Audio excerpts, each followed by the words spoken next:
perquè innovar suposa obrir la ment i donar un enfoc nou a coses de sempre, mirar la realitat amb unes altres ulleres i trobar solucions de com satisfer noves necessitats o altres maneres de satisfer necessitats diferents. Si volem tenir la ment oberta no la tindrem amb gent que tingui poca preparació, perquè s'ha de saber establir una estratègia, s'ha de tenir una visió i també algo molt important que s'ha d'engrescar els equips.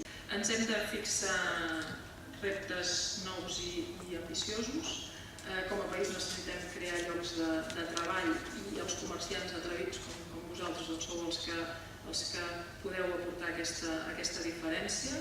Qui treballava podia guanyar-se la vida, l'escenari ha canviat i és algo molt més reptador que difícilment podrem superar sense passió, sense formació, sense tenir una visió i sense audàcia.